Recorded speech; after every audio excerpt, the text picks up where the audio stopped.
বিখ্যাত সাহিত্যিক ও কবি সুনীল গঙ্গোপাধ্যায়ের লেখা একটি ছোট্ট কবিতা আজ আমি পাঠ করে শোনাব। কবিতা নীরার হাসি ও অশ্রু। শুরু করছি। নীরার চোখের জল, অনেক চোখের অনেক নিচে টলমল। নীরার মুখের হাসি, মুখের আড়াল থেকে বুক, বাহু, আঙুলে ছড়ায়।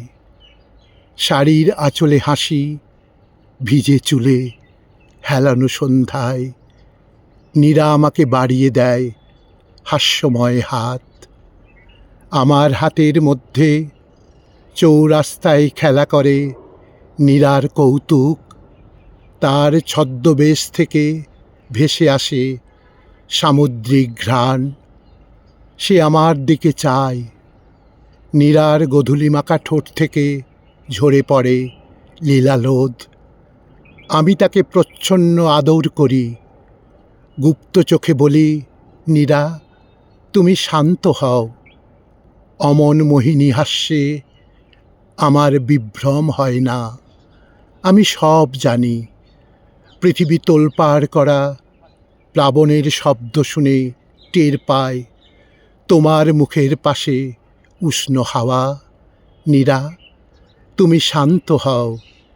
নীরার সহাস্য বুকে আঁচলের পাখিগুলি খেলা করে। কোমর ও শ্রোণী থেকে স্রোত উঠে ঘুরে যায় এক পলক। সংসারের সারাৎসার ঝলমলিয়ে সে তার দাঁতের আলো সায়াহ্নের দিকে তুলে ধরে নাগকেশরের মতো। ওষ্ঠাধরে আঙুল ঠেকিয়ে বলে, চুপ। আমি জানি নীরার চোখের জল চোখের অনেক নিচে টলমল।